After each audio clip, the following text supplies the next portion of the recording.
ইব্রাহিম আলাইহিস সালাতু ওয়াস সালাম জন্মগ্রহণ করেছেন এক মূর্তির কারিগরের ঘরে, যার কাজ হচ্ছে মূর্তি তৈরি করা, যার কাজ হচ্ছে মূর্তি বিক্রি করা, মূর্তি বিক্রি করে খাওয়া, আবার সেই মূর্তি পূজা করে। ইব্রাহিম আলাইহিস সালাম দেখলেন মাশাআল্লাহ তার বাবা কতগুলো খড়কুটা জড়ো করে তারপরে একটা পুতলি বানান, এরপরে মাটি দিয়ে প্রলেপ দেন, এরপরে পাছায় বাঁশ একটা ঢুকাইয়া দাঁড় করায়, এরপরে আবার রং করে, তারপরে শাড়ি পরায়, গহনা পরায়, খাবার দেয়।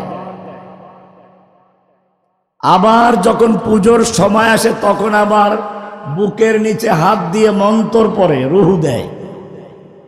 আবার যখন চুবাতে নেয়, ভাঙতে হবে, তখন আবার হাত দিয়ে রুহু কবজা করে। তার মানে রুহু দেওয়ার সময় আল্লাহ, রুহু কবজা করার সময় আজরাইল।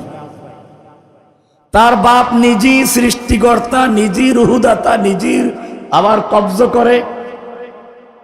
এসব পাগলামি দেখে তিনি সত্যের সন্ধান করতে শুরু করলেন। আমাদেরকেও মনে রাখতে হবে, সমাজের প্রচলিত ধারা যত প্রতিষ্ঠিত হোক না কেন, আমাদেরকে কোরআন দিয়ে, সুন্নাহ দিয়ে, বিবেক দিয়ে চিন্তা করতে হবে। ইব্রাহিম আলাইহিস সালাম সেই পদ্ধতি আমাদের শিখিয়েছেন। তিনি চিন্তায় পড়ে গেলেন, যেই মূর্তির সৌন্দর্য, যেই মূর্তির অসৌন্দর্য সব নির্ভর করে আমার আব্বার হাতের তুলির উপর। এমন কি যেই মূর্তির সামনে খাবার দেওয়া হয়, দামি দামি খাবার সবাই দিয়ে যায়, কিছুদিন পরে দেখা যায় পীর পুরোহিতরা ভাগ করে গোপনে খেয়ে ফেলে। কোরআন সুন্দর করে বলেছে, ইয়া আইয়ুহান নাস, ইয়া আইয়ুহান নাস দুরিবা মাসালুন ফাসতামিউ লাহ। কোরআন আল্লাহর কালাম। কোরআন কার কালাম? কালাম মানে কি? কথা। কালাম মানে কি? তাহলে কোরআন আল্লাহর কালাম মানে আল্লাহর কথা। আল্লাহ তাআলা কোরআনের মাধ্যমে আমাদের সাথে কথা বলেন। কোরআন পড়া মানে হচ্ছে আল্লাহর সঙ্গে কথা বলা। যারা আল্লাহর সঙ্গে কথা বলে, দুনিয়ার মানুষের সঙ্গে কথা বলার কোনো প্রয়োজন নেই। কোরআন তেলাওয়াত শুরু হল, আলহামদুলিল্লাহ।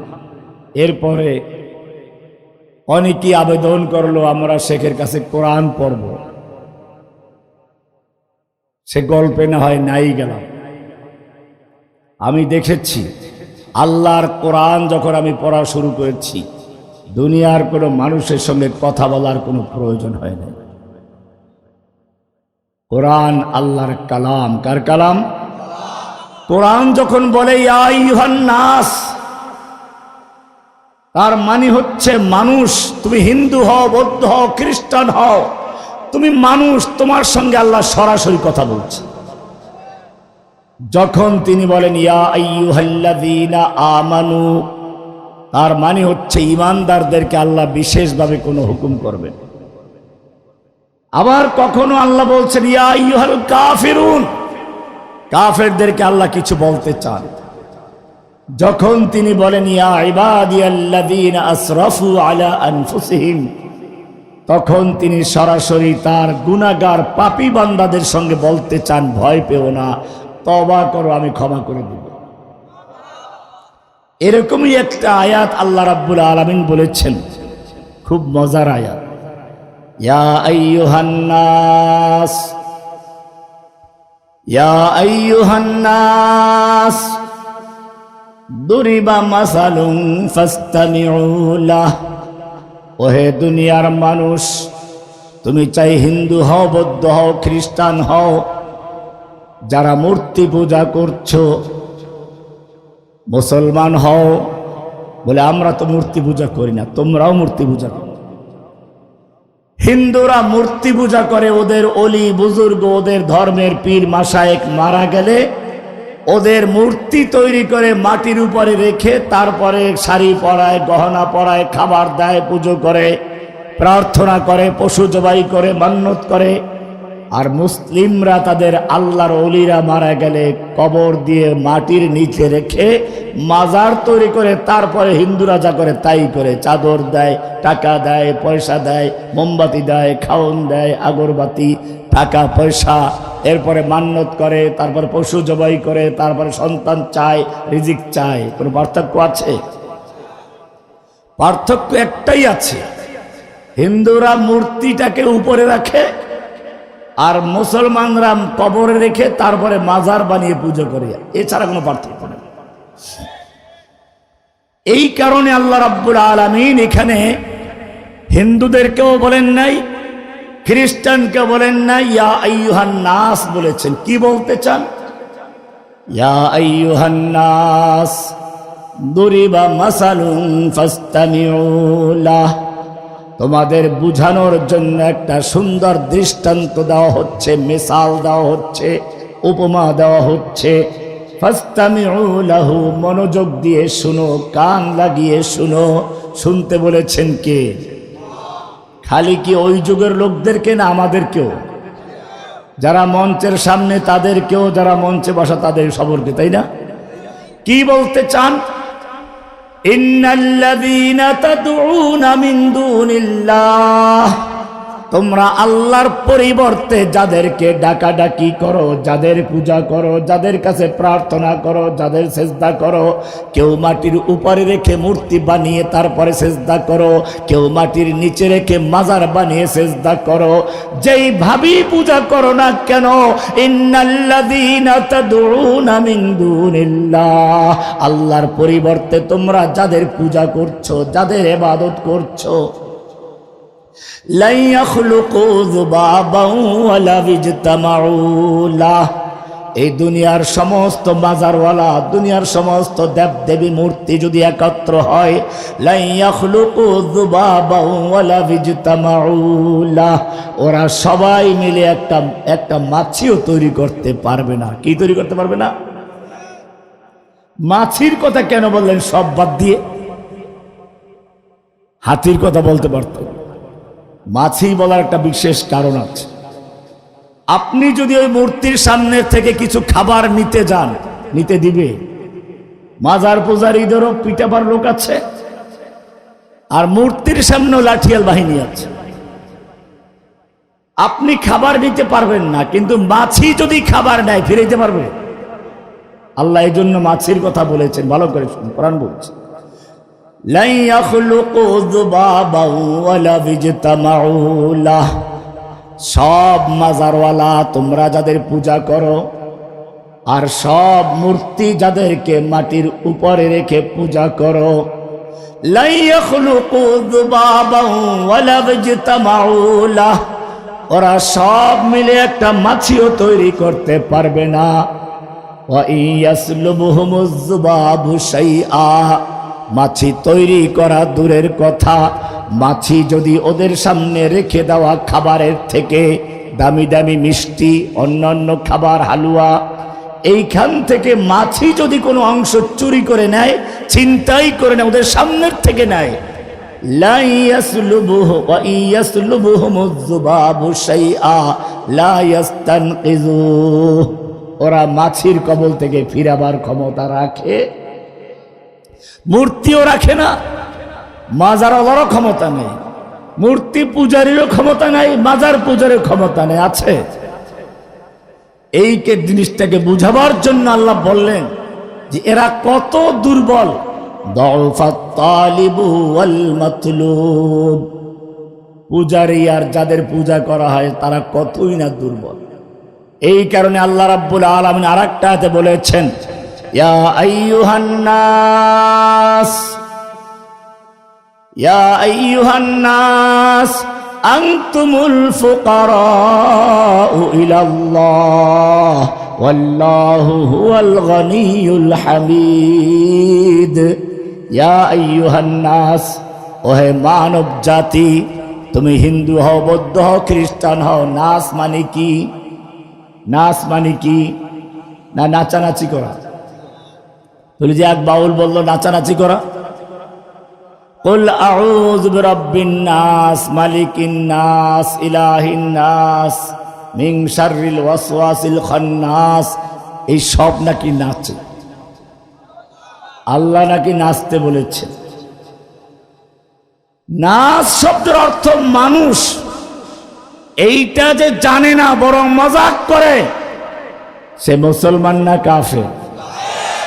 কোরআনের স্পষ্ট আয়াত আছে, আল্লাহ সুবহানাহু ওয়া তাআলা কোরআনে বলেছেন কিছু লোক এরকম আছে যারা আল্লাহকে নিয়ে তুচ্ছ তাচ্ছিল্য করে, মজাক করে। ধরা পড়লে বলে কি, এটা মনের থেকে বলি নাই, একটু মজার ছলে বলেছিলাম, এটা গান গাওয়ার জন্য বলেছি। দালালি করে নাই কিছু লোকে, হুবহু এই কথা কোরআনে আছে, ওরা এই কথা বলবে। কোরআন বলছে ওয়ালা ইন সাআলতাহুম লায়াকুলুন্না ইন্নামা কুন্না নাখুদু ওয়া নালআব। হে নবী, আপনি যদি ওদেরকে জিজ্ঞেস করেন তোরা কেন এমন কথা বললি, আল্লাহর মুখ কোনটা আর অন্যটা কোনটা, আবার নাচানাচি করতে বলেছে, এত বেয়াদবি কেন করলি, আপনি যদি ওদেরকে জিজ্ঞাসা করেন তখন ওই লোকগুলো বলবে, ধরা খাওয়ার ভয়তে বলবে, মার খাওয়ার ভয়তে বলবে, ইন্নামা কুন্না নাখুদু ওয়া নালআব, আমরা খেলার ছলে বলেছিলাম, আনন্দ দেওয়ার জন্য বলেছিলাম, মনের থেকে বলি নাই। হুবহু কথা মিলে গেছে না? এই দালালি করেছে না কিছু লোকে। এবারে আল্লাহ কি বলেন শুনুন, উল আবিল্লাহি ওয়া আয়াতিহি ওয়া রাসূলিহি কুনতুম তাস্তাহজিউন। কুল, হে নবী, আপনি ওদেরকে জানিয়ে দিন, ওদেরকে পরিষ্কার ভাবে বলিয়ে দিন, মজা করার জায়গা আর পাও নাই, মজা করার জায়গা খুঁজে পাও নাই। কুল আবিল্লাহি ওয়া আয়াতিহি ওয়া রাসূলিহি, আপনি ওদেরকে জানিয়ে দিন তোমরা আল্লাহকে নিয়ে, আল্লাহর আয়াতকে নিয়ে, আল্লাহর রাসূলকে নিয়ে মজা করছো, তুচ্ছ তাচ্ছিল্য করছো, উপহাস করছো, এই সব কিছু চলবে না। লা তাতাজিরু, খবরদার অজুহাত পেশ করো না, বাহানা করো না, কোন রকমের অজুহাত চলবে না। ইকোগুলো বন্ধ করে দাও, মাইকটা ক্লিয়ার আওয়াজ হয় যেন, ইকো বন্ধ করো। লা তাতাজিরু, কোন রকমের বাহানা চলবে না, ওজর চলবে না, অজুহাত চলবে না। কদ কাফারতুম বাদা ঈমানিকুম, ঈমান আনার পরে তোমরা কাফের হয়ে গেছো, মুরতাদ হয়ে গেছো। কে বলেছেন? নাকি আমি বলেছি? সূরা তওবা 9 নম্বর সূরার 65 এবং 66 নম্বর আয়াত। এখন গিয়ে খুলবেন, আমি থাকতে থাকতে ভুল হলে ধরবেন গিয়ে, আর যদি সঠিক হয় তাহলে ফতুয়াটা কার? যারা আল্লাহর কোরআন নিয়ে মজাক করেছে, আল্লাহর রাসূলকে নিয়ে তুচ্ছ তাচ্ছিল্য করে, আল্লাহর কোরআনের আয়াতের তরজমা ব্যঙ্গ করে, ও আমার জাতি চিৎকার মেরে বলো, সে মুসলমান না কাফের? তার পক্ষে যারা দালালি করে, ওকালতি করে, তারা মুসলমান না কাফের? তাদের পক্ষে যারা বক্তৃতা করে, বিবৃতি দেয়, তারা মুসলমান না কাফের? ফতোয়া দিয়েছেন কে? কোন সূরাতে আছে? 9 নম্বর সূরা, সূরা তওবা। কি নাম? আয়াত নাম্বার কত? 65 এবং 66 নম্বর আয়াত। সুতরাং নাচ মানে কোনো নাচানাচি না, নাচ মানে কি? আল্লাহ বলছেন, ইয়া আইয়ুহান নাস, ওহে মানব জাতি, আনতুমুল ফুকারাউ ইলাল্লাহ, তোমরা সব আল্লাহর দরবারের ফকির, তোমাদের আমির ফকির, মামুর ফকির, ইমাম ফকির, মুক্তাদি ফকির, পীর ফকির, মুরিদ ফকির, রাজা ফকির, প্রজা ফকির, সব ফকির। আনতুমুল ফুকারাউ ইলাল্লাহ, তোমরা সব আল্লাহর দরবারের ফকির। আল্লাহু হুয়াল গনিয়ুল হামিদ, ধনী হচ্ছেন শুধুমাত্র কে? তোমাদের কাজ হলো ভিক্ষা করা, আল্লাহর কাজ হচ্ছে ভিক্ষা দেওয়া। তোমাদের শান, তোমাদের মান হচ্ছে তোমরা গোলাম। আল্লাহর শান, আল্লাহর মান হচ্ছে আল্লাহ মালিক। আল্লাহ কি? আমাদের মালিক কে? সব কিছু দেওয়ার মালিক কে? সন্তান দেওয়ার মালিক কে? রিজিক দেওয়ার মালিক কে? ইব্রাহিম আলাইহিস সালাম দেখলেন তার বাবা মূর্তি নিজে তৈরি করছে, আবার মূর্তির কাছে গিয়ে প্রার্থনা করছে। ইব্রাহিম আলাইহিস সালাতু ওয়াস সালাম রাতের বেলায় গভীরভাবে চিন্তায় মগ্ন হলেন। কোরআন বলছে ফালাম্মা রাআ কাওকাবান, যখন আকাশে নিঝুম রাতে, অন্ধকার রাতে তারকার দিকে তাকালেন, মনে মনে ভাবতে লাগলেন তারকাগুলোই আমার রব। কিন্তু যখন দিনের বেলায় তারকা ডুবে যায় তিনি বলেন এইগুলো আমার রব হতে পারে না। আবার কিছুদিন পরে পূর্ণিমার রাতে গিয়ে রাতের বেলায় বসে পড়েছেন।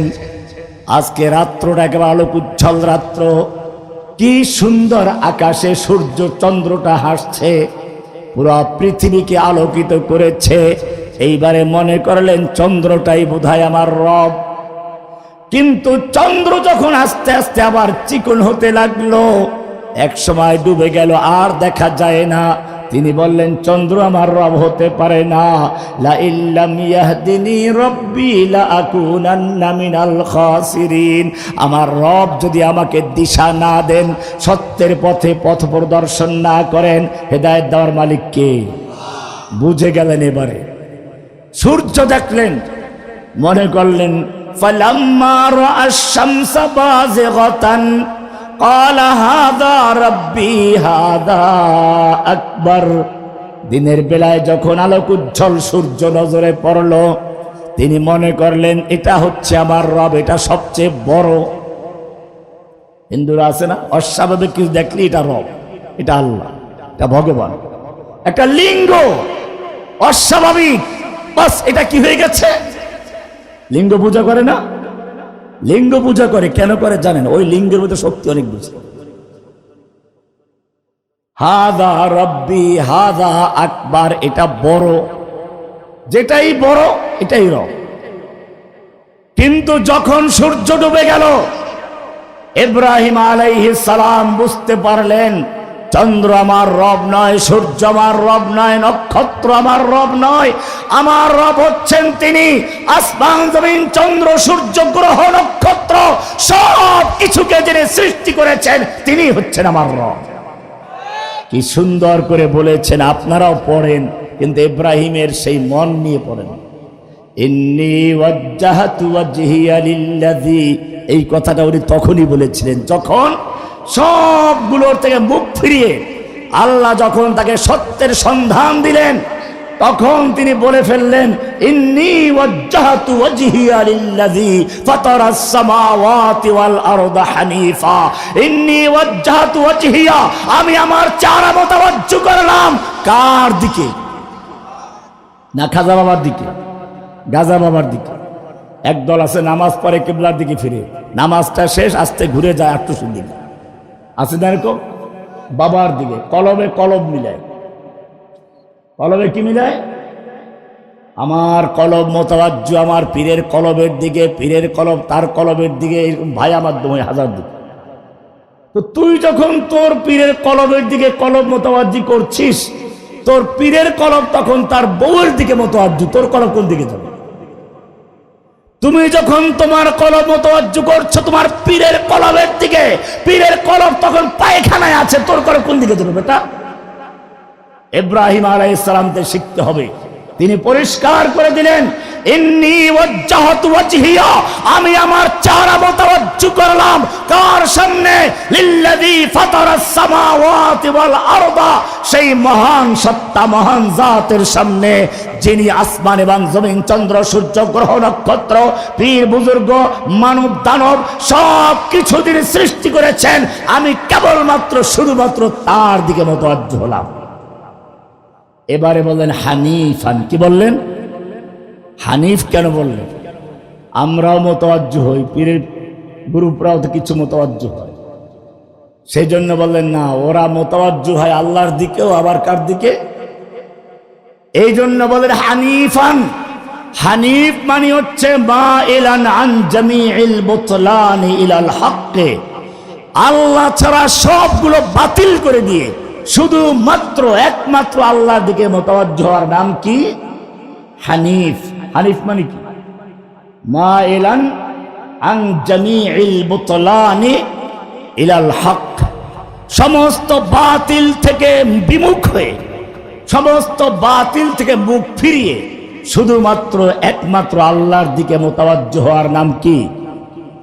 এরপরে আবার বলছেন ওয়ামা আনা মিনাল মুশরিকিন, আমি মুশরিকদের অন্তর্ভুক্ত নই। এটা কেন বললেন? এটা আমরাও বুঝতে পারি নাই। আমি একজনকে বললাম, আপনি বলুন তো লা ইলাহা ইল্লাল্লাহর মানিটা কি? তিনি বললেন লা ইলাহা, নেই কোনো মাবুদ ইল্লাল্লাহ, আল্লাহ ছাড়া। আমি বললাম নেই কোনো তো বুঝলাম, মাবুদ, মাবুদটা কি? নেই কোনো মাবুদ, নেই কোনো বুঝলাম, মাবুদ নাই, মাবুদটা কি? এটা বাংলায় বুঝেই বলেন। মাবুদ মানে যার ইবাদত করা হয়। আমি যার ইবাদত করা হয়, ইবাদতটা কি সেটা বলে। কিছু জিনিস আছে না এরকম, আপনি যদি বলেন এই ভালোবাসা করি আমি, এই ভালোবাসা কি বলো তো? ভালোবাসা মানে प्यार करना, प्यार करना का क्या माना है? मोहब्बत करना। ভালোবাসা মানে কি? मोहब्बत करा। मोहब्बत करा মানে কি? प्यार करा। प्यार का মানে ভালোবাসা। এই তো এটা সংজ্ঞা দেয়, এর একটা সংজ্ঞা আছে। মোহাব্বত মাইলানুন নফস ইলা শাইইন মারগুব, কোন আকর্ষণীয় জিনিসের দিকে মন আকৃষ্ট হওয়ার নাম হচ্ছে ভালোবাসা। ভালোবাসা কাকে বলে? আকর্ষণীয় বস্তু বা ব্যক্তির দিকে মন আকৃষ্ট হওয়ার নাম কি? ভালোবাসা। লজ্জা পাওয়া, লজ্জা কি বলেন তো? লজ্জা পাওয়ার অর্থ কি? তবেন শরম পাওয়া। শরম পাওয়া কি জিনিস? তার কোনো অর্থ নাই। শরমের একটা অর্থ আছে। আল হায়াউ ইনকিবাদুন ইয়াতারিন নাফসা ইনদা ইরতিকাব ফি'লিন মাকরুহিন, অনুচিত কোনো কাজ করার পরে নিজের মনের ভিতরে যে একটা ইতস্ততা আসে তার নাম লজ্জা। তার নাম কি? লজ্জা কাকে বলে? আপনাকে একটা গ্লাস দিলাম, ধুয়ে নিয়ে আসো, অসতর্কতা আপনার হাত থেকে পড়ে ভেঙে গেল, আপনি এখন আসতে লজ্জা পাচ্ছেন, কারণ মনের ভিতরে একটা ইতস্ততা আসছে। তার লজ্জা কাকে বলে?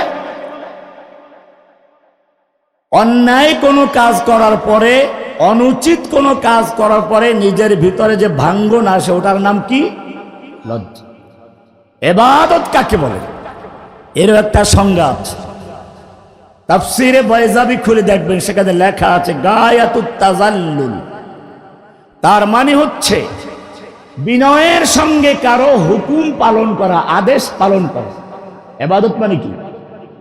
শ্রদ্ধার সাথে, বিনয়ের সাথে করার নাম কি? ইবাদত মানে কি? লা ইলাহা মানে হচ্ছে লা ইলাহা, কোন ইলাহা নেই, কারো আনুগত্য চলবে না, কারো হুকুম মানা চলবে না। লা ইলাহা মানে কি? ইবাদত। ইবাদত গোলামি করা, দাসত্ব করা। দাসত্ব কি? দাসের কাজ কি? মালিকের হুকুম মানা। তা লা ইলাহা মানে হচ্ছে কি? লা ইলাহা, আমি কারো দাসত্ব করি না, কারো হুকুম মানি না, কারো হুকুম মানব না। ইল্লাল্লাহ মানে শুধু একজন, আর কার? এখন বুঝছেন লা ইলাহা অর্থ কি? আরো ক্লিয়ার হয়। একটা পুরাতন বিল্ডিং এ রং করতে গেলে মানুষ প্রথমে পুরাতন রংটা দেওয়ালটা ঘষে মেজে ধুয়ে মুছে ব্রাশ করে পানি দিয়ে পরিষ্কার করে তারপরে নতুন রং করে, ঠিক কিনা? একজন কৃষক খেতে যখন বীজ রোপণ করতে যায়, চারা রোপণ করতে যায়, আগে চাষ দেয়, মই দেয়, তারপরে আগাছা পরগাছা বাছাই করে তারপরে নতুন গাছ লাগায়, ঠিক কিনা?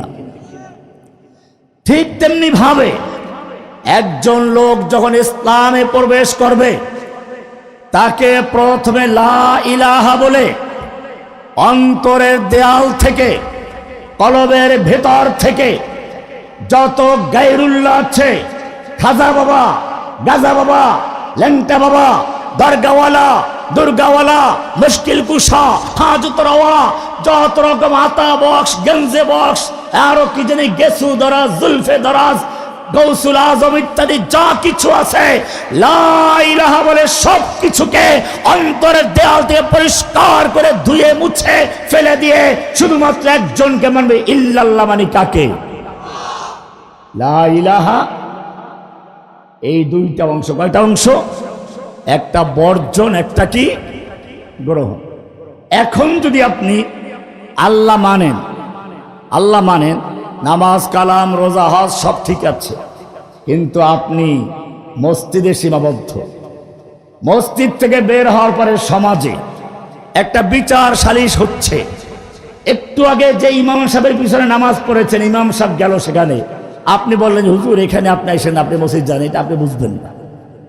তাহলে আপনার মসজিদের আল্লাহকে এতক্ষণ নামাজ পড়লে আল্লাহর কালাম দিয়ে, সেখানে আল্লাহ ছিলেন কোরআনের, যিনি নাজিল করার মালিক তিনি।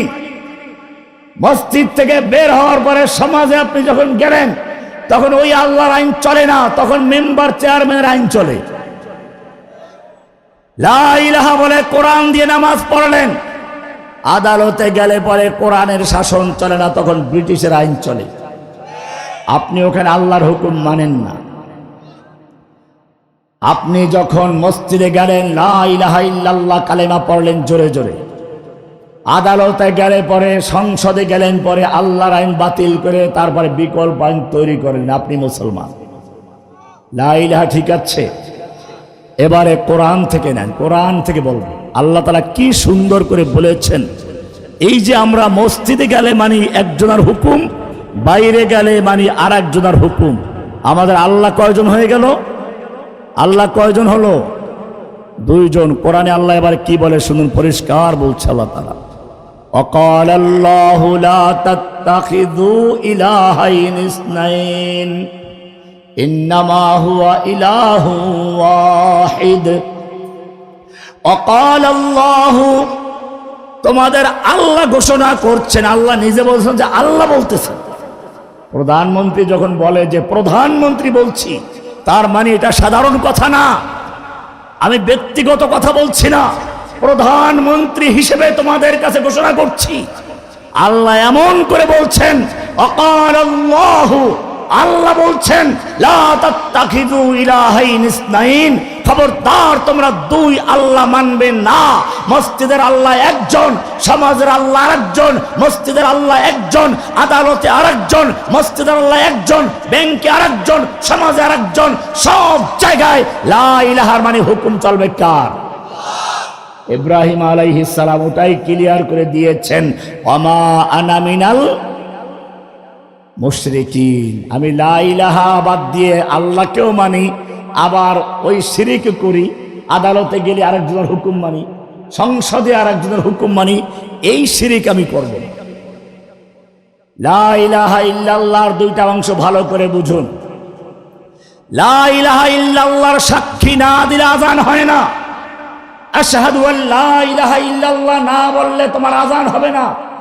আশহাদু আন্না মুহাম্মাদুর রাসূলুল্লাহ না বললে তোমার ইকামত হবে না। আশহাদু আল্লা ইলাহা ইল্লাল্লাহ না বললে তোমার জুমার খুতবা হবে না। আশহাদু আল্লা ইলাহা ইল্লাল্লাহ সাক্ষী না দিলে তোমার ঈমান হবে না।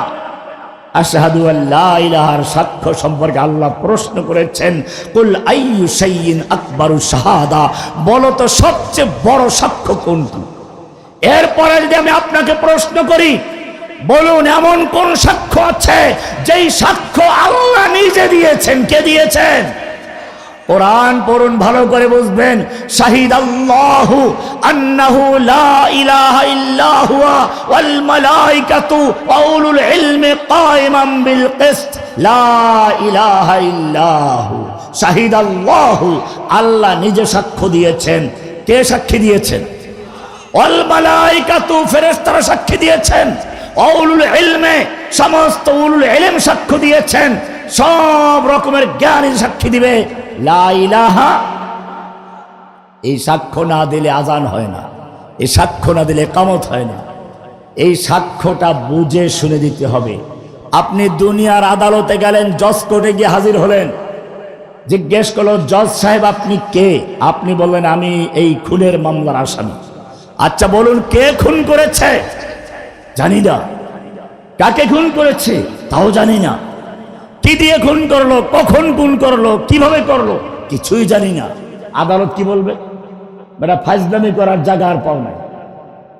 দুনিয়ার আদালতে সাক্ষ্য দিতে গেলে বুঝে শুনে দিতে হয়। তাহলে যেই সাক্ষ্যকে আল্লাহ বলেছেন আকবারুশ শাহাদা, সবচেয়ে বড় সাক্ষ্য, যেই সাক্ষ্য আল্লাহ নিজে দিয়েছেন শাহিদাল্লাহু, যেই সাক্ষ্য না দিলে আযান হয় না, ইকামত হয় না, ঈমান হয় না, ওই সাক্ষ্যটাও জেনে রাখবেন না, বুঝে দিলে চলবে না। সেজন্য সূরা মুহাম্মদে আল্লাহ জানিয়ে দিয়েছেন ফা'লাম আন্নাহু লা ইলাহা ইল্লাল্লাহ, লা ইলাহা ইল্লাল্লাহ, জেনে বুঝে সাক্ষী দাও। কি জানবেন? লা ইলাহা মানে বর্জন। লা ইলাহা মানে কি? লা ইলাহা, কোনো ইলাহ নেই, কোনো মাবুদ নেই, কোনো উপাস্য নেই, কারো আনুগত্য চলবে না, কারো হুকুম চলবে না, দাসত্ব চলবে না। ইল্লাল্লাহ মানে চলবে কার? আগে বর্জন, তারপরে কি? গ্রহণ। আগে খালি করা। এই গ্লাসটায় এখন চা আছে, আমি যদি এখন পানি ঢালতে চাই আমাকে আগে কি করতে হবে? এটা খালি করতে হবে, তারপরে নতুনটা ঢালা যাবে, ঠিক কিনা? ঠিক তেমনি ভাবে তুমি যদি তোমার কলবে তাওহীদ ঢুকাতে চাও, আগে তোমার কলবে যত পুরাতন খাজা বাবা, গাজা বাবা, লেংটা বাবা, দরগাওয়ালা, নেতা নেত্রী বসে আছে সবগুলো উৎখাত করে তারপর ইল্লাল্লাহ বলে আল্লাহকে বসাও। লা ইলাহা সব রেখে তারপরে মুসলমান। লা ইলাহা ইল্লাল্লাহ দুইটা অংশ। কয়টা অংশ? লা ইলাহা মানে বর্জন, নফি। ইল্লাল্লাহ মানে ইসবাত। লা ইলাহা মানে তাখলিয়া, খালি করা। ইল্লাল্লাহ মানে তাহলিয়া, পূরণ করা, ভরা, নতুন করে। লা ইলাহার মানে হচ্ছে কুফুর করা। লা ইলাহা মানে কি? কুফুর করা। কি মারাত্মক কথা! হ্যাঁ, কুফুর করা, অস্বীকার করা। ইল্লাল্লাহ মানে স্বীকার করা, ঈমান আনা। ইল্লাল্লাহ মানে কি? আমার দুইটা বই আছে এই লা ইলাহার উপরে খেলে। একটা হচ্ছে দেখেন লেখা আছে কুফুর বিত তাগুত। লা ইলাহা মানে কুফুর বিত তাগুত। লা ইলাহা বলে আল্লাহর পরিবর্তে যত লোকের হুকুম মানা হয়, হোক সে খাজা বাবা, গাজা বাবা, ল্যাংটা বাবা, দরগাওয়ালা, দুর্গওয়ালা, মাজারওয়ালা, নেতা নেত্রী, এমপি মন্ত্রী, আদালতের বিচারক, যেই হোক না কেন, আল্লাহর পরিবর্তে যার হুকুম মানা হয় কোরআনের পরিভাষায় তাকে বলা হয় তাগুত। কি বলা হয়? তাগুত। লা ইলাহা বলে সব তাগুতকে বর্জন করতে হবে। ইল্লাল্লাহ বলে কি করতে হবে? ঈমান বিল্লাহ। কয়টা হলো? কয়টা হলো? এবারে কোরআনের আয়াত নেন, কোরআনের আয়াত। ফামান ইয়াকফুর বিত-তাগুত, সূরা বাকারা 256 নম্বর আয়াত। আল্লাহ তাআলা বলছেন ফামান ইয়াকফুর বিত-তাগুত, যেই ব্যক্তি লা ইলাহা বলে সমস্ত তাগুতকে কুফর করলো। কি করলো? ফামান ইয়াকফুর বিতাসকিনির রা, রা সাকিন শর্তের জন্য আসে এরকম। ফামান ইয়াকফুর বিত-তাগুত, যেই ব্যক্তি লা ইলাহা বলে তাগুতকে বর্জন করলো। কি করলো? কুফর করলো। কি করলো? ফামান ইয়াকফুর, যে কুফর করলো, প্রত্যাখ্যান করলো, বর্জন করলো। তাকে? বিত-তাগুত, তাগুতকে। তারপরে কি বলেছেন? ওয়ায়ুমিন বিল্লাহি, ইল্লাল্লাহ বলে শুধুমাত্র আল্লাহকে গ্রহণ করলো, ঈমান আনলো। কার উপরে? কয়টা পার্ট হলো? জোরে বলুন, কয়টা পার্ট? তাওহীদের দুই রকম। জোরে বলুন, তাওহীদের দুই রকম। তাওহীদের কয় রকম? তাওহীদের দুই রকম। তাওহীদের কয় রকম? এক নাম্বার লা ইলাহা বলে কুফর বিত্তাগুত। এক নাম্বার কি? লা ইলাহা বলে সব তাগুতকে বর্জন করা। দুই নাম্বার ওয়ায়ুমিন বিল্লাহ ইল্লাল্লাহ বলে আল্লাহর প্রতি ঈমান আনা। কয়টা হলো? এইবারে করেন, আরেকটা ভালো করে বুঝুন। আপনি একটা শক্ত ডাল ধরে ঝুলতে চান, এক হাতে ধরে বসছেন বাম হাত দিয়া, কতক্ষণ ঝুলতে পারবেন? ছিটকে পড়ে যাবেন, তাই না? আর যদি এটাকে শক্তভাবে ধরেন, দুই হাত দিয়ে ধরেন, তাহলে ছিটকে পড়বেন। কোরআন বলছে, বারে শুনুন, সূরা বাকারার 256 নম্বর আয়াত, ভালো করে বোঝার চেষ্টা করবেন। আল্লাহ কোরআনকে সহজ করে দিয়েছেন। আল্লাহ বলেছেন, ওয়ালাকাদ ইয়াসসারনাল কুরআনা লিযিকরি, আমি কোরআনকে বুঝার জন্য সহজ করে দিয়েছি। ফাহাল মিন মুদ্দাকির, আছো কেউ কোরআন থেকে উপদেশ গ্রহণ করার? আপনি কোরআন বোঝার চেষ্টা করলেন না, আর দোষ দিলেন হুজুরা এত দল, আমি কই যাব। এইসব অজুহাত চলবে না। দুনিয়ার সব বুঝো, আর কোরআনের কথা আসলে কয় যে আমি কি করতে পারি, আমি বুঝে নেই। ভালো করে বুঝো। আল্লাহ বলছেন, ফামাই ইয়াকফুর বিত্তাগুত, যেই ব্যক্তি লা ইলাহা বলে তাগুতকে প্রত্যাখ্যান করলো, বর্জন করলো, কুফর করলো, ওয়ায়ুমিন বিল্লাহি, লা ইল্লাল্লাহ বলে আল্লাহকে গ্রহণ করলো, আল্লাহ প্রতি ঈমান আনলো, আল্লাহ বলছেন ফাকাদ ইস্তামসাকা। ওলামায়ে কেরামদের জিজ্ঞেস করবেন, মাসাকা মানে হলো এমনি নরমাল ধরা, আর ইস্তামসাকা মানে দুই হাতে শক্ত করে ধরা। আল্লাহ বলছেন, যে ব্যক্তি লা ইলাহা বলে সবকিছু বর্জন করলো, সমাজে, রাষ্ট্রে, আদালতে, সংসদে, সব জায়গায় কারো কোনো কর্তৃত্ব চলবে না, ইল্লাল্লাহ বলে শুধুমাত্র একজনকে গ্রহণ করলো। কাকে? বর্জন এবং গ্রহণের দুই হাত দিয়ে যে ব্যক্তি ধরলো, আল্লাহ বলছেন ফাকাদ ইস্তামসাকা, সে শক্তভাবে ধরেছে, মজবুত ভাবে ধরেছে। কি ধরেছে? দুর্বল কোনো ডাল নয়। বিল উরওয়াতিল উসকা, মজবুত হাতল, শক্ত হাতল, যেটা ধরা হয়, যেটা ধরে ঝুলে, এটাকে ওরওয়া বলা হয়, ওরওয়া। ফাকাদ ইস্তামসাকা, সে শক্তভাবে ধরেছে, যেটা ধরেছে ওটাও শক্ত। লান ফিসামা লাহা, যদি এই দুইটা শর্ত পূরণ করতে পারো, নরেন্দ্র মোদীর যত পারমাণবিক বোমা থাকুক না কেন, লক্ষ লক্ষ সৈনিক থাকুক না কেন, যত অস্ত্র থাকুক না কেন, আল্লাহ বলছেন লান ফিসামা লাহা, লা ইলাহা ইল্লাল্লাহ বলে যারা ঈমান আনবে, দুই শর্ত পূরণ করবে, দুনিয়ার কোনো শক্তি নেই তাকে বিচ্ছিন্ন করবে, পরাজিত করবে। কারণ তাদের সম্পর্ক কার সাথে? সম্পর্ক কার সাথে? আজকে মুসলিমদের পরাজয়ের মূল কারণ এইখানে। কোরআন বলছে, আলাম তারা কাইফা দারাবাল্লাহু মাসালান কালিমাতান তাইয়্যিবা। আলাম তারা, তোমার চোখ নাই, দেখো না? কাইফা দারাবাল্লাহু মাসালান কালিমাতান তাইয়্যিবা, কালিমায়ে তাইয়্যিবা বুঝেন? লা ইলাহা। আল্লাহ বলছেন, আলাম তারা কাইফা দারাবাল্লাহু মাসালান কালিমাতান তাইয়্যিবাতান কাশাজারাতিন তাইয়্যিবা। তোমার কি চোখ নাই? চোখ খুলে একটু দেখো না, আল্লাহ তাআলা কি সুন্দর উদাহরণ দিয়েছেন। উদাহরণ দিচ্ছেন কে? দরাবা মানে আঘাত করা, মারা, আঘাত করা, ঘুষি মারা। আল্লাহ রাব্বুল আলামিন বলেন কাইফা দারাবাল্লাহু মাসালান, উপমার আঘাত করছেন, ধাক্কা মারছেন উপমা দিয়ে, তোমার কলবে আঘাত করছেন। কাইফা দারাবাল্লাহু মাসালান কালিমাতান তাইয়্যিবা, কালিমায়ে তাইয়্যিবাকে আল্লাহ কি সুন্দর উদাহরণ দিয়েছেন। কাশাজারাতিন তাইয়্যিবা, একটা শক্ত গাছের সঙ্গে, আসলুহা সাবিতুন, যেই গাছের শিকড়গুলো মাটির গভীরে। শিকড় কোথায়? শিকড় কোথায়? ওয়াফারউহা ফিস সামা, ডালগুলো উপরে। খেজুর গাছের শিকড় ভিতরে, ডাল উপরে। এমন ভাবে শিকড় মাটিতে গাড়া, দুনিয়ার কোনো বন্যা, পানি, বন্যা, প্লাবন তাকে উপড়ে ফেলতে পারে না। ডালগুলো আসমানের দিকে, ওর পাতাগুলো ঝরে পড়ে না, দুনিয়ার কোনো বাতাস তাকে ঝরাতে পারে না। আল্লাহ বলছেন লা ইলাহা ইল্লাল্লাহ বলে যেই মুমিন আল্লাহর প্রতি ঈমান আনলো, তাগুতকে বর্জন করলো, সেই ব্যক্তির শিকড় হচ্ছে মাটিতে, ডাল হচ্ছে আরশে।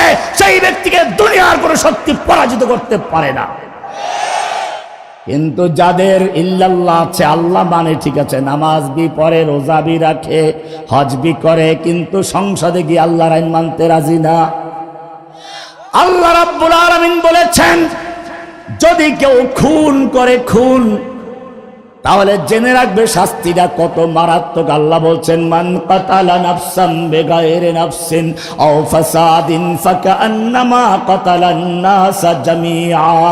যেই ব্যক্তি অন্যায়ভাবে একটা মানুষকে খুন করলো, ফাকান্নামা কাতালান নাসা জামিআ, সেজন্য গোটা পৃথিবীর মানবতাকে হত্যা করলো, মানুষকে হত্যা করলো। কি মানবাধিকারের বাণী! দুনিয়ার কোন গ্রন্থ, দুনিয়ার কোন ধর্ম, দুনিয়ার কোন মানবাধিকারের সনদ এরকম নীতিমালা ঘোষণা করতে পারে নাই যেটা কোরআন বলেছে।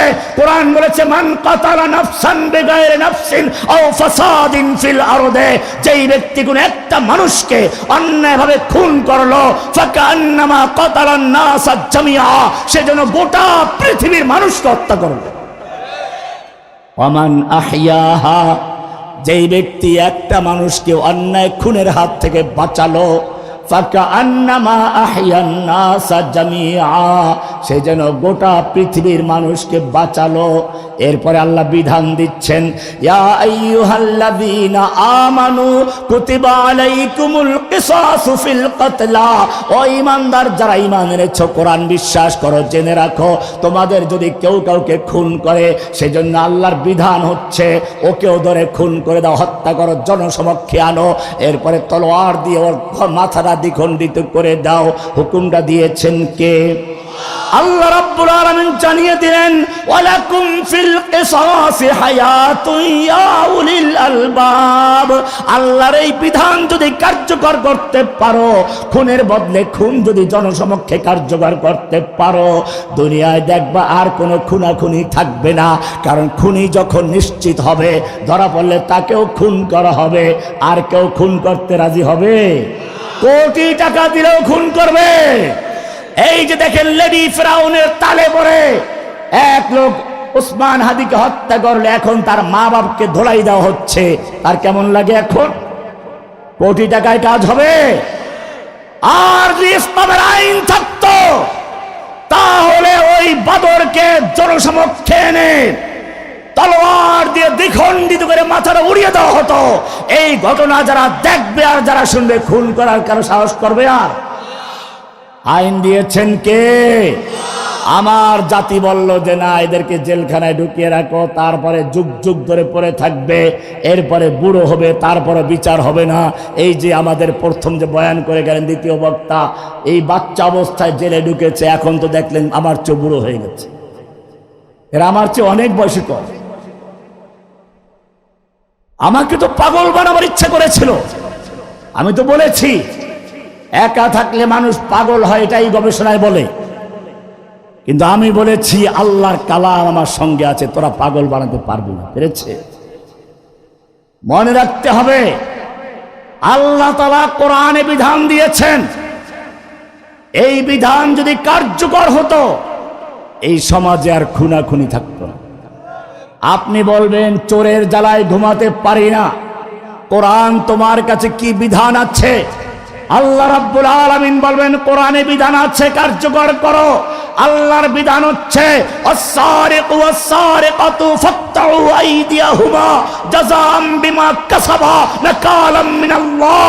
চোর চাই পুরুষ হোক চাই নারী হোক, যেই হোক না কেন, চুরি করে ধরা পড়লে ওর হাত কেটে দাও। এটা আল্লাহ প্রদত্ত শাস্তি। কে বলেছেন? আল্লাহ বলছেন এটা সাধারণ কোনো নিয়ম না, আল্লাহ প্রদত্ত শাস্তি। নাকালাম মিনাল্লাহ, আল্লাহর শাস্তি। চোরের হাত কাটার বিধান দিয়েছেন কে? কেউ রহিত করতে পারবে? এলাকায় যদি একটা চোরের হাত কাটা যেত জনসমক্ষে, এরপর এলাকায় কেউ চুরি করতে সাহস করবে? যদি বিশ্বাস করে চুরি করলে ধরা পড়লে হাত কাটা যাবে, কেউ ফিরাতে পারবে না, কোনো সুপারিশ চলবে না, তাহলে কেউ চুরি করার সাহস করবে? কোরআন বলছে আল্লাহর নবী যখন মক্কা বিজয় করলেন মাত্র 3 দিন হলো। কয়দিন হলো? মক্কা বিজয়ের 3 দিনের মাথায় একটা চুরির ঘটনা ঘটল। চুরিটা করেছে কুরাইশ বংশেরই একটা শাখা বনু মাখজুম গোত্রের একজন সম্ভ্রান্ত মহিলা। নামটা আবার কি নাম? আল্লাহর নবীর মেয়ে ফাতেমার নামে নাম। মক্কার নেতারা চিন্তায় পড়ে গেল, এই মহিলার হাত কাটা গেলে গোটা কুরাইশ বংশের বদনাম হয়ে যাবে, কি করে রহিত করা যায়? সবাই গিয়ে ধরলো। আল্লাহর নবীর নিজের কোনো পুত্র সন্তান ছিল না, একটা পালক পুত্র ছিল জায়েদ, তার পুত্র ছিল উসামা, পালক নাতি।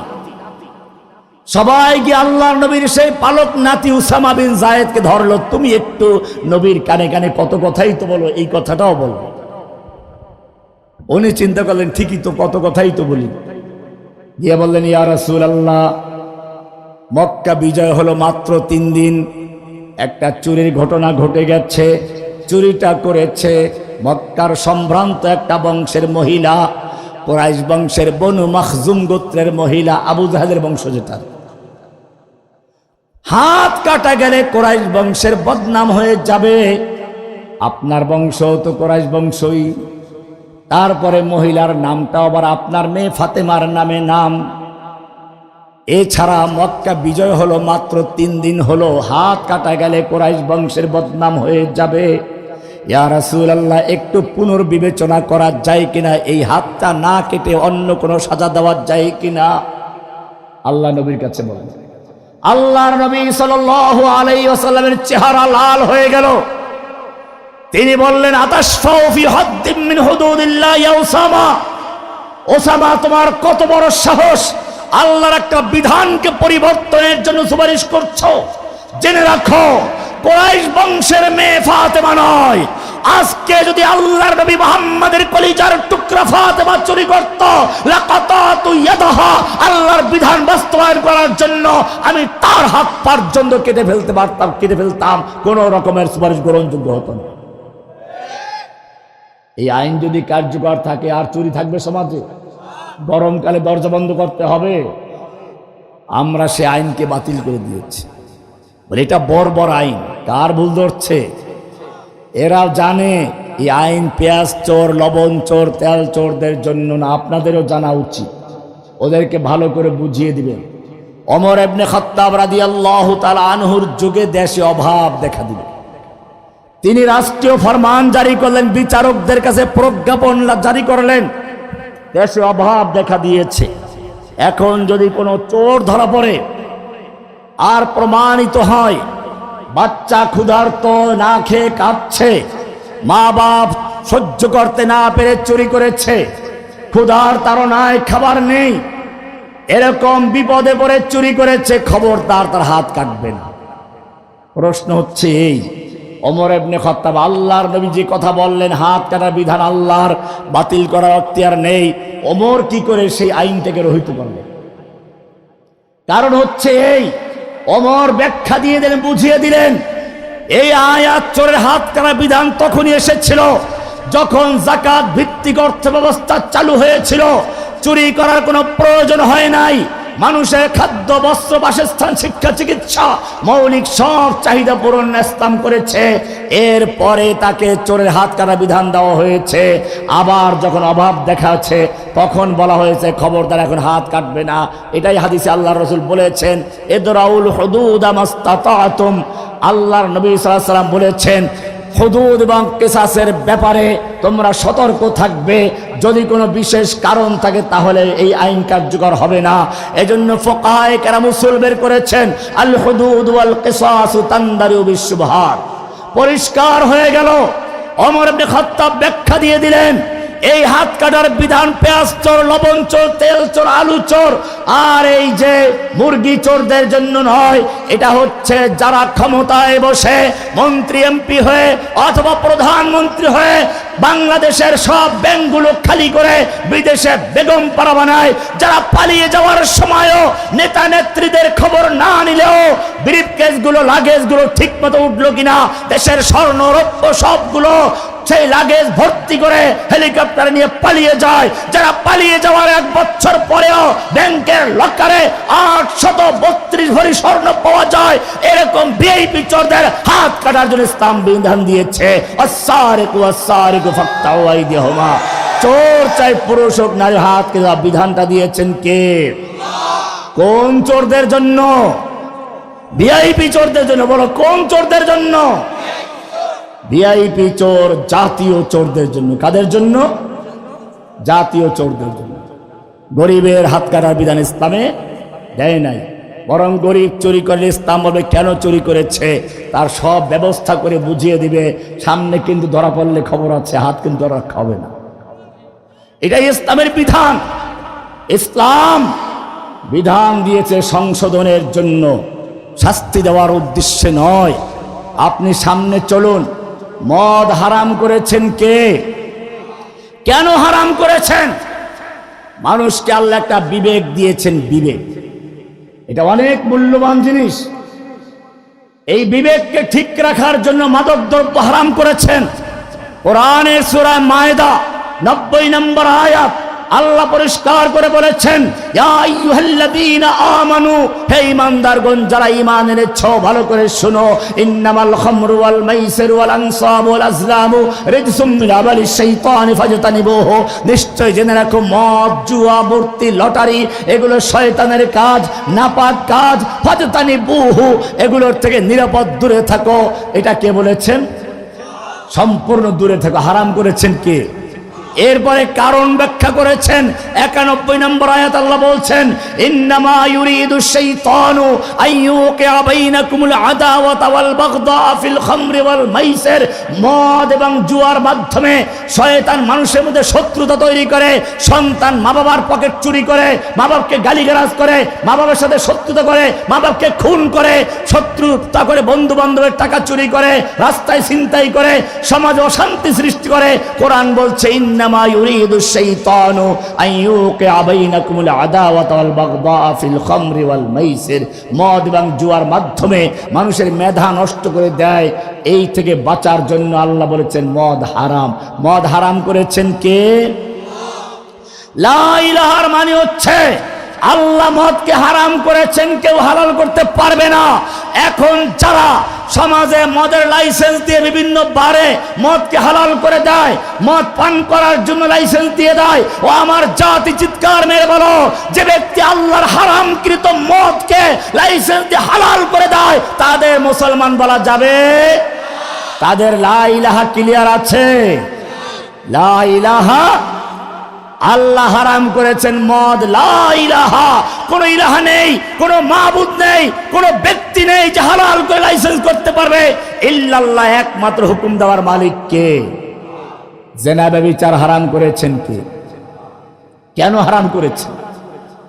মানুষ আর গরু ছাগল এক না। ওরা বলে গরু ছাগলের যৌন তৃপ্তি যখন লাগে রাস্তাঘাটে, শুকুর কুকুর ওদের বিয়ে লাগে না, কি সুন্দর ওরা রাস্তায়।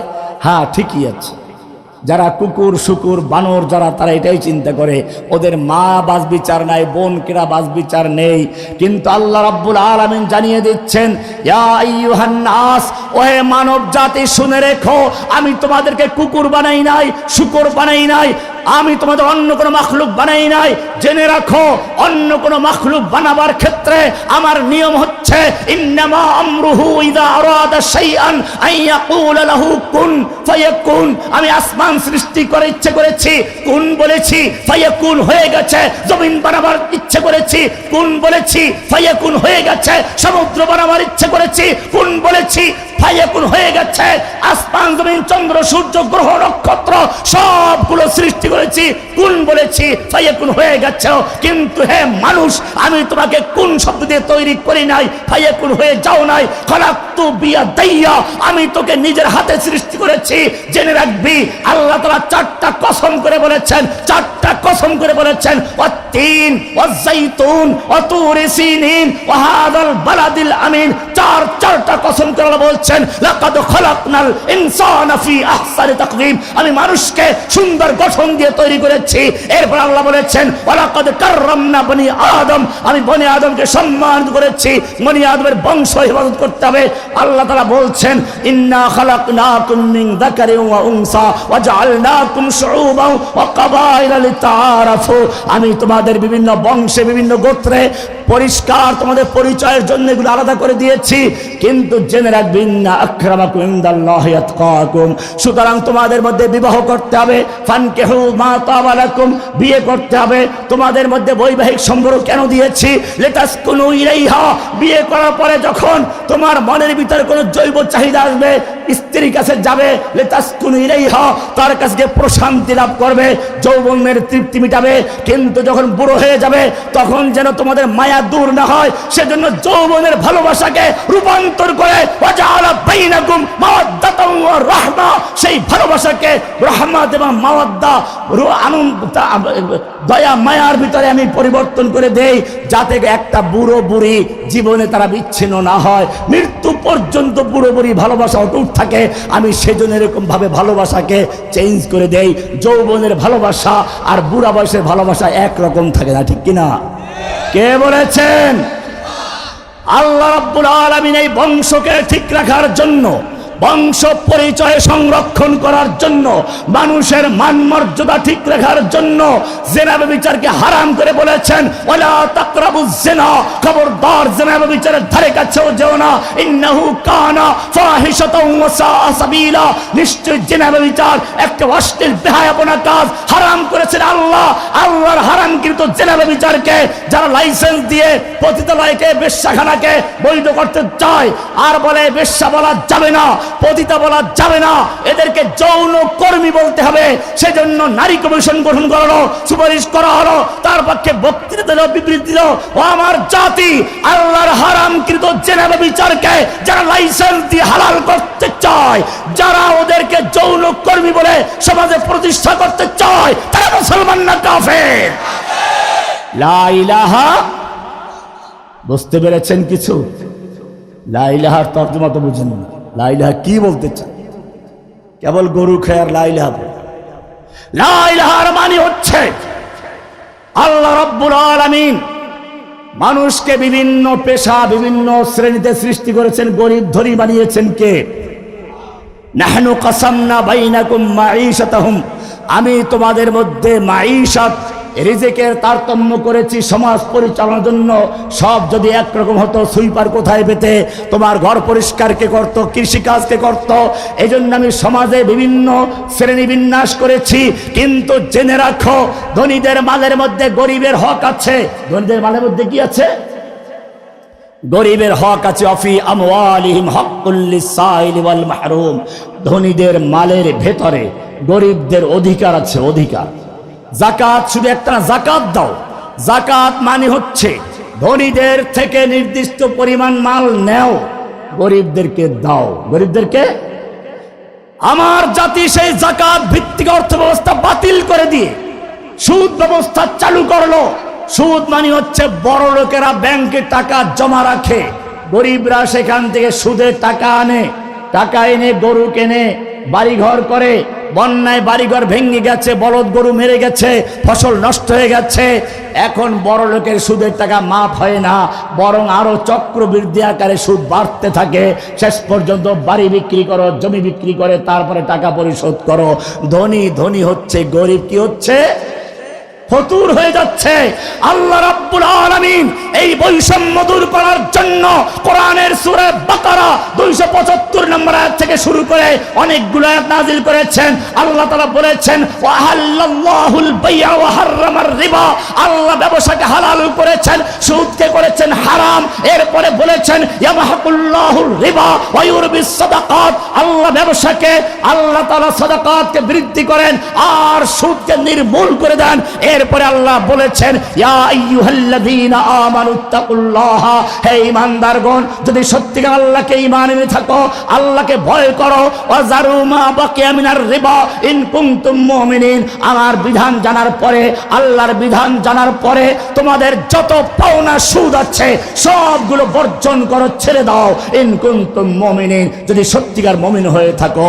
ফাইন লাম তাফআলু, আল্লাহর বিধান জানার পরেও যদি সুদ বর্জন করতে না পারো, ফাযানু বিহারবিন মিনাল্লাহি ওয়া রাসূলিহি, তাহলে আল্লাহ এবং আল্লাহর রাসূলের সঙ্গে যুদ্ধ করার জন্য তৈরি হয়ে যাও। কার সঙ্গে যুদ্ধ? সুদ হারাম করেছেন কে? যারা আল্লাহর বিধান যাকাত ভিত্তিক অর্থ ব্যবস্থাকে বাতিল করে দিয়ে, আল্লাহর হারামকৃত সুদকে হালাল করে দিয়ে, লাইসেন্স দিয়ে বৈধ করে দিল। সোনালী ব্যাংক, রূপালী ব্যাংক, পূবালী ব্যাংক, জনতা ব্যাংক, যত ব্যাংক আছে সব জায়গায় লাইসেন্স দিয়ে সুদের কারবারকে বৈধ করে দিল। ও আমার জাতি, চিৎকার মেরে বলো তারা মুসলমান না কাফের? হাজার বার লা ইলাহা পড়লেও তারা মুসলমান হতে পারে না। লা ইলাহা, লা ইলাহা মানে বর্জন, ইল্লাল্লাহ মানে গ্রহণ। লা ইলাহা মানে হুকুম চলবে কার? ব্যাংকে হুকুম চলবে কার? চলে কিনা? আদালতে হুকুম চলবে কার? চলে। সংসদে হুকুম চলবে কার? বোঝা গেল লা ইলাহা ইল্লাল্লাহ পড়ে আবার মুসলমানও না। আপনি কবেন মক্কার কাফেররা, আমি বলি মক্কার, আমরা এই এলাকার মুসলমান যেরকম, মক্কার কাফেররা এর চেয়ে ভালো মুসলমান ছিল। কি ছিল? ওই যে দুর্গা দেবী কোথেকে যেন আসে, কোথা থেকে আসে কোথায় যায়? আমাদের দেশের একটা দেবী এসেছিল, দিল্লি থেকে এসেছিল। কিসে চড়ে আসছিল? আসছে না না, ওই আগে আসছিল কেন? আরে দিল্লি থেকে যখন আসছিল, বোঝেন না কে আসছিল? দুই বোন একসাথে আসছিল। দুর্গা দেবী তো আসে একা, আমাদের দেশে দুইটা দুর্গা এসেছিল একসাথে। এরপরে যাতে চড়ে এসেছিল, যাওয়ার সময় তলপি তলপা নিয়ে পিছনের দরজা দিয়ে হেলিকপ্টারে করে পালিয়ে চলে গেছে। গজে চড়ে আসে, হেলিকপ্টারে পালিয়ে যায়, ঠিক কিনা? এই লোকটা বলেছিল হিন্দুদের মন্দিরে গিয়ে, আমি হিন্দুদের বিরুদ্ধে কথা বলছি না, ওরা ওদের ধর্ম পালন করুক, সমস্যা নেই, তুমি মুসলমান। হিন্দুদের মন্দিরে গিয়ে বলল, আমরা জানি মা দুর্গা দেবী প্রতি বছর কোনো না কোনো বাহনে চড়ে আসেন, এবার এসেছে গজে চড়ে। আর মা দুর্গা দেবী গজে চড়ে আসলে ফসল খুব বেশি হয়, এবার বাস্তবে তাই হয়েছে।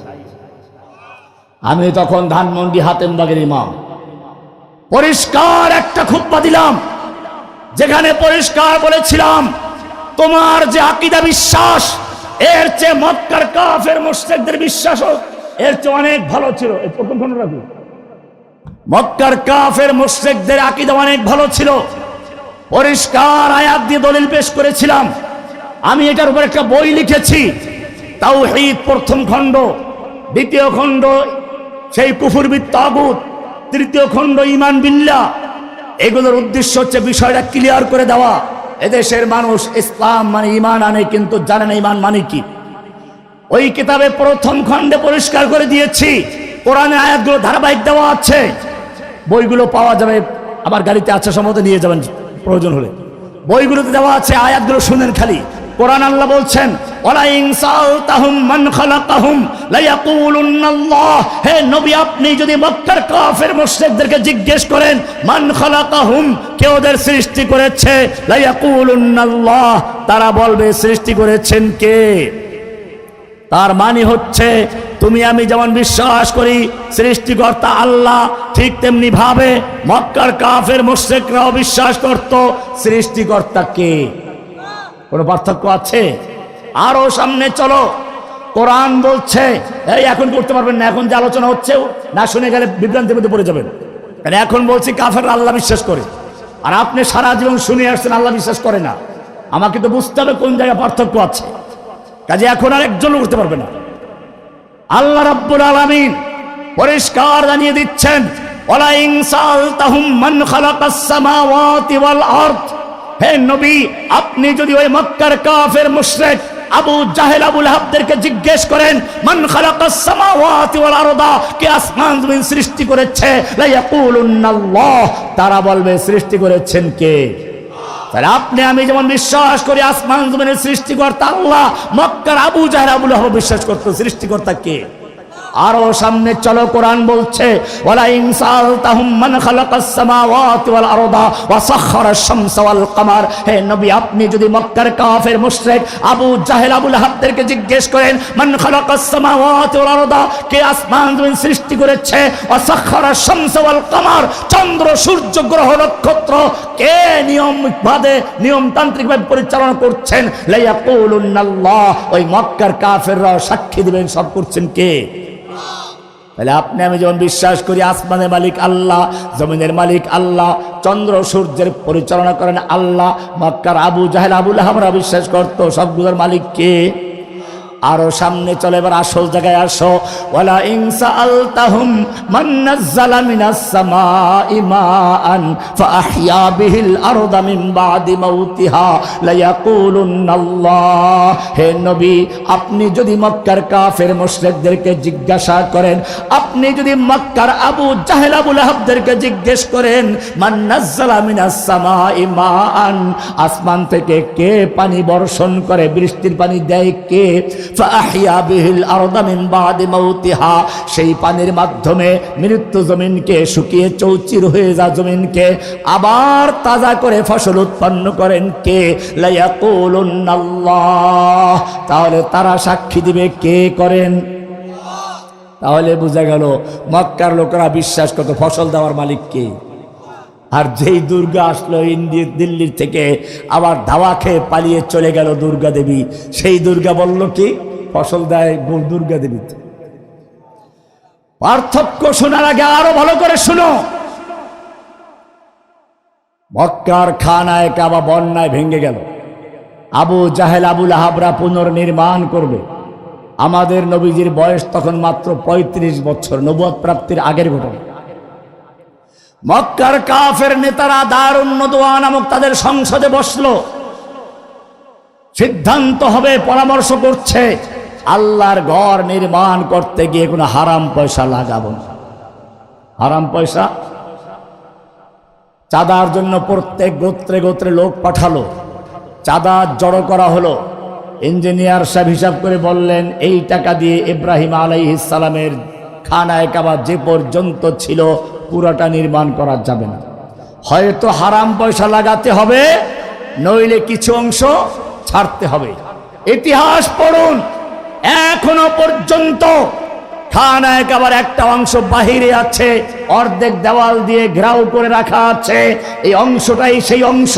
মক্কার কাফেররা সিদ্ধান্ত করেছিল আল্লাহর ঘর তৈরি করতে গিয়ে কোনো হারাম পয়সা লাগাবো না, জেনা বিচারের টাকা, মদের টাকা, সুদের টাকা দিয়ে আল্লাহর ঘর নির্মাণ করব না, প্রয়োজনে কিছু অংশ বাদ দিয়ে দিব।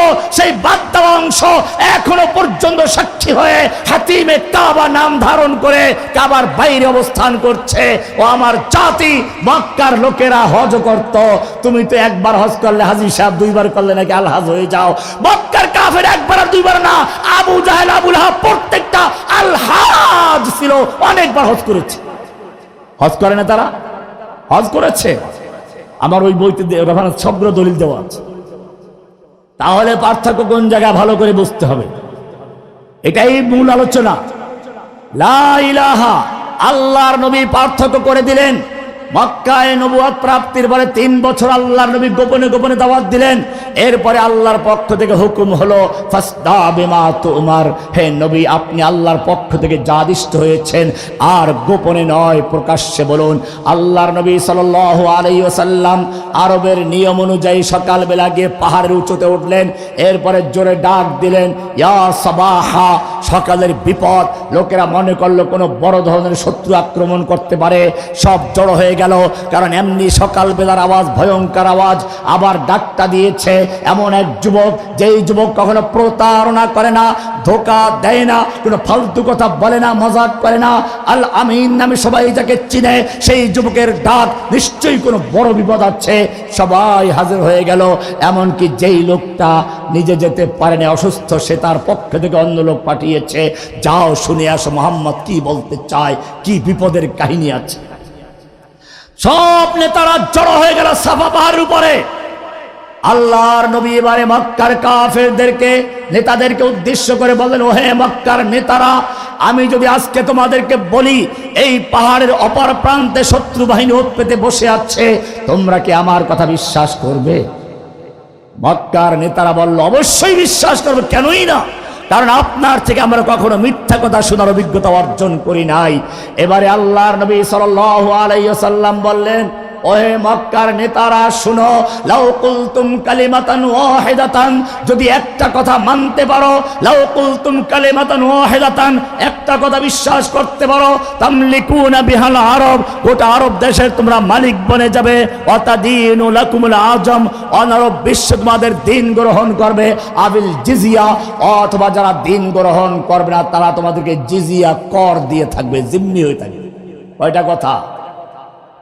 মক্কার নেতারা খুশি, একটা কথা মানলে গোটা আরব দেশের মালিক বনে যাব, অনারব বিশ্ব আমাদের ধর্ম গ্রহণ করবে, যারা মানবে না তারা জিজিয়া দিয়ে থাকবে, নেতৃত্ব প্রতিষ্ঠাবে পুরো বিশ্বের উপরে।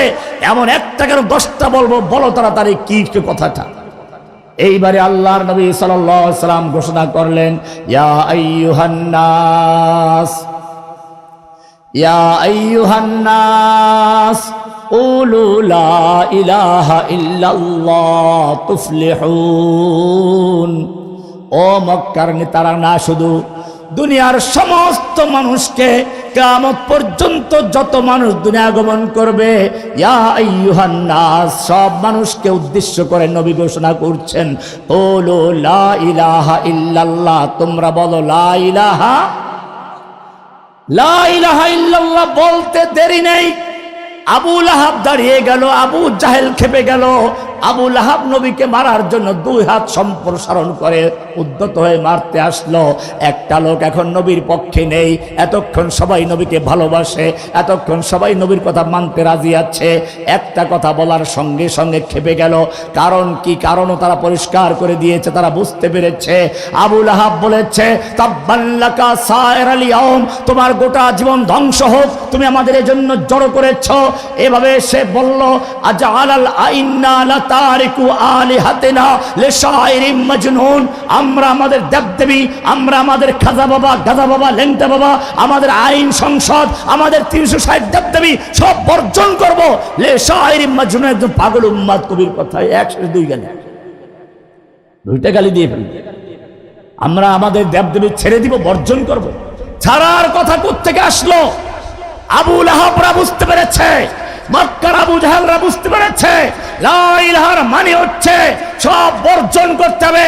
300 দেবদেবী চলবে না, আমাদের সংসদ চলবে না, আমাদের নেতা নেত্রী চলবে না, সব বাতিল করে দে, ইল্লাল্লাহ বলে শুধু মানতে হবে কাকে? বুঝতে পেরেছেন? আবু জাহেলরা বুঝতে পেরেছিল। কোরআনের সূরা সদ 5 নম্বর আয়াত পড়ুন, পরিষ্কার হয়ে যাবেন তারা কি বলেছিল। তারা বলেছিল, আজআলাল আলিহাতা ইলাহান ওয়াহিদা ইন্না হাযা লাশাইউন উজাব। কি সর্বনাশ! এই সব দেবদেবী বাতিল করে দিয়ে এক আল্লাহ কেন্দ্রিক করে ফেললো। এটা আশ্চর্য কথা, আশ্চর্য কথা। আমাদের সংসদ চলবে না, আদালত চলবে না, আল্লাহর কোরআন ছাড়া চলবে না, এটা তো বড় আশ্চর্য কথা। তাহলে বুঝা গেল লা ইলাহার মানে কি করা? বর্জন করা। ইল্লাল্লাহ মানে কি করা? সব ক্ষেত্রে হুকুম মানব কার? কয় হাতে ধরতে হবে? এখন যদি এক হাতে ধরে আল্লাহর হুকুম মসজিদে মানে, আদালতে মানে না, তাহলে এক হাত ছুটে গেছে। এবারে আল্লাহ তাআলা বলছেন, ওয়ামাই ইউশরিক বিল্লাহ, যেই ব্যক্তি আল্লাহর সাথে শিরিক করলো, ফাকান্নামা খাররা মিনাস সামা, সে যেন আসমান থেকে ছিটকে পড়লো। কারণ ওই যে এক হাতে ধরেছিল, এক হাত ছোটা ছিল, এবারে ছিটকে পড়েছে। আল্লাহ বলছেন, ফাতাখতাফুহু তাইর, ছিটকে পড়লে পরে তাকে পাখি ছো মেরে নিয়ে গেছে। কোন পাখি ছো মেরে নিয়ে গেল? আসমানের চিল পাখি, বাজ পাখি, মাছরাঙ্গা পাখি। এত বড় মানুষটা কেমনে মাছরাঙ্গায় নিবে? না না, এই পাখি উদ্দেশ্য না। আল্লাহ তাআলা জানিয়ে দিচ্ছেন, ওয়ামাই ইউশরিক বিল্লাহি, যেই ব্যক্তির লা ইলাহা ক্লিয়ার নাই, আল্লাহ বি মানে, আবার মসজিদে আল্লাহর হুকুম মানে, ব্যাংকে গেলে আল্লাহর হুকুম অমান্য করে, মসজিদের আল্লাহ লা ইলাহা ইল্লাল্লাহ বলে, আবার সংসদে গেলে আল্লাহর আইন বাতিল করে, মসজিদে এক আল্লাহর হুকুম মানে, সমাজে আর এক আল্লাহর হুকুম মানে, দুই আল্লাহ বানাইয়া নিল। আল্লাহ বলছেন, ওয়ামাই ইউশরিক বিল্লাহি ফাকান্নামা খাররা মিনাস সামা, সে আসমান থেকে তার রশি ছিঁড়ে গেছে। ফাতাখতাফুহু তাইরু, এখন তাকে পাখি ছো মেরে নিয়ে গেছে। কোন পাখি ছো মেরে নিয়েছে? তাকে কাদিয়ানি পাখি ছো মেরে কাদিয়ানি বানিয়েছে। খ্রিস্টান নামক পাখি ছো মেরে খ্রিস্টান বানিয়ে নিয়েছে। ওর মেয়েটাকে হিন্দু যুবক এসে ছো মেরে হিন্দু বিয়ে করে নিয়েছে। এমনি ভাবে ফাতাখতাফুহু তাইর, পাখি ছো মেরে নিয়ে যায়। একদিকটা বাউল পাখি ছো মেরে বাউল বানায়, আর একদিকে নাস্তিক পাখি এসে নাস্তিক বানায়, কাদিয়ানির পাখি কাদিয়ানি বানায়, হিন্দু যুবক এসে হিন্দু বানায়। ও মুসলমান, আল্লাহ পরিষ্কার বলেছেন, ফাতাখতাফুহু তাইরু, সূরা আল হজ 31 নম্বর আয়াতে পরিষ্কার বলা আছে, ফাতাখতাফুহু তাইর আও তাহবি বিহির রিহু ফি মাকানিন সাহিক। কি সুন্দর পরিষ্কার বলেছেন, বোঝা গেল লা ইলাহা, এটাই হচ্ছে মুসলিমদের শক্তির উৎস। এটাই এক, এটাই কি এক। আপনি শূন্য লেখলেন, শূন্য শূন্য, এই গাজীপুর থেকে শুরু করে একেবারে ঢাকা পর্যন্ত রাস্তায় শূন্য দিয়ে ভরিয়ে ফেলেছেন, কোনো মূল্য আছে? একটা এক লেখলেন বড় করে এক, এরপরে তার ডানে একটা শূন্য কত হয়ে গেছে? আর এক শূন্য, আর এক শূন্য, আর এক শূন্য। এক যখন তোমার সামনে আছে, এখন তুমি যত শূন্য লাগবে অতই একের মূল্য বাড়তে থাকবে। ও মুসলমান, এইবারে ক্লিয়ার হয়ে যাও, তোমার লা ইলাহা ইল্লাল্লাহ ক্লিয়ার আছে, এক আছে। এখন তুমি যত নামাজ, রোজা, হজ, যাকাত, তাসবিহ, তাহলিল, আমল, সদকা যা করো সবগুলো শূন্যের মতো মূল্য বাড়বে।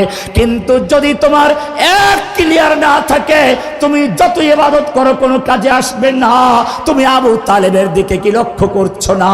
আবু তালেব আল্লাহর নবীর কেমন চাচা, সব যখন তাকে মারতে চায়, আবু তালেব তার বংশের লোকদের, যুবকদের জড়ো করে বলছে, শোনো, মুহাম্মদ আমার ভাতিজা, ওকে ওই মক্কার লোকেরা মারতে চায়, আমি তাকে বাঁচাতে চাই, রক্ষা করতে চাই, তোরা আমার সঙ্গে আছিস কিনা? সব যুবকরা বলল, আছি, আপনার নেতৃত্বে আমরা আছি। আবু তালেব আল্লাহর নবীকে নিয়ে কি জানিয়েছে? ইতিহাস পড়ো, কিতাবগুলো পড়ো, সিরাতের কিতাবে সাক্ষী হয়ে আছে। আবু তালেব জানিয়ে দিল, আল্লাহি লা ইয়াসিলু ইলাইকা বিজামিহিম হাত্তা ওয়াসাদা ফিত তুরাবে দাফিনা। হে মুহাম্মদ, ও আমার ভাতিজা, তুমি তোমার কাজ চালিয়ে যাও, তাওহীদের দাওয়াত দাও, কোনো ভয় নেই।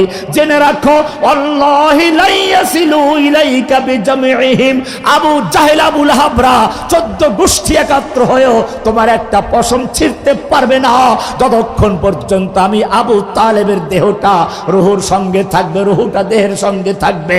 আবু তালেব যতক্ষণ পর্যন্ত মাটির উপরে থাকবে, অতক্ষণ পর্যন্ত তোমার ধারে কাছেও কেউ আসতে পারবে না।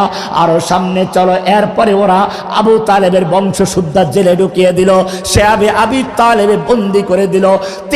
তিন বছর পর্যন্ত আবু তালেব পুরা বংশ সহ আল্লাহর নবীর কারণে গৃহে বন্দী হয়ে রইলেন। আমাদের জেলখানার মতো না, আমাদের জেলখানায় তো খাবার দিত, পানি দিত, যাই দিত, ওইখানে খাবার দেওয়া যাবে না, গোপনে কেউ দিলে তাকে শাস্তি দিত। ও মুসলমান, ভালো করে শুনে রেখো, ওই সময় নবীকে কেউ গুপ্ত হত্যা করতে না পারে, সেজন্য আবু তালেব কি করতে জানো? আবু তালেব যখন সবাই শুয়ে পড়ত, আল্লাহর নবীও শুয়ে পড়েছেন, গুপ্ত ঘাতক হয়তো দেখে আক্রমণ করতে পারে, সেজন্য সবাই ঘুমিয়ে গেলে আল্লাহর নবীকে আবু তালেব সরিয়ে অন্যত্র নিয়ে শোয়াইত, নিজের ছেলে আলীকে সেই জায়গায় শোয়াইয়া দিত, আর বলতো, আমার মারলে আমার ছেলেকে মারুক, আমার ভাতিজার গায়ে যেন হাত তুলতে না পারে। কি ভালোবাসা নবীর জন্য ছায়া হয়ে দাঁড়িয়ে আছে। এই চাচা যখন মারা গেল নবী এত কষ্ট পেলেন, নবী এত কষ্ট পেলেন। ওই বছরের নাম দিলেন আমুল হুজন। একই বছর নবীর চাচাও মা আবু তালেব মারা গেল, খাদিজাও মারা গেল। নবী খুব কষ্ট পেলেন। আল্লাহ রাব্বুল আলামিন জিব্রাইলকে বললেন, যাও জিব্রাইল, আমার নবীর চাচা আবু তালেব মরে গেছে, খাদিজাও মরে গেছে, একটু সলা পরামর্শ করার মতো কেউ নেই, দুঃখের কথা বলার মতো কেউ নেই। যাও জিব্রাইল, আমার রাসূলকে আমার কাছে ডেকে আনো। সুবহানাল্লাযী আসরা বিআবদিহি লাইলাম মিনাল মাসজিদিল হারাম ইলাল মাসজিদিল আকসা আল্লাযী বারাকনা হাওলাহু লিনুরিয়াহু মিন আয়াতিনা ওয়া ফি আয়াতিন উখরা সুম্মা দানা ফাতাদাল্লা ফাকানা কাবা কাউসাইনি আও আদনা ফাআওহা ইলা আবদিহি মা আওহা মা কাযাবাল ফুআদু মা রাআ। কি সুন্দর করে আল্লাহ ডেকে নিয়ে কথা বলছেন। এই চাচা যখন মারা যাচ্ছে, আল্লাহর নবী চাচার মাথার কাছে গিয়ে বসলেন। চাচা আবু তালেব, সারা জীবন তুমি আমার জন্য কষ্ট করেছ, আমার জন্য 3 বছর পর্যন্ত কারাবন্দী ছিলে, আমার জন্য তুমি ক্ষুধার্ত ছিলে, নির্যাতন সহ্য করেছ, কিন্তু তোমার এই সবগুলো জিরো হয়ে যাবে, কোনো কাজে লাগবে না। শুধু একটা কথা সাক্ষী দাও, আশহাদু আল্লা ইলাহা ইল্লাল্লাহ। এটা জান্নাতের চাবি। এইটা যদি না যাও তাহলে জান্নাতের চাবি পাইবা না।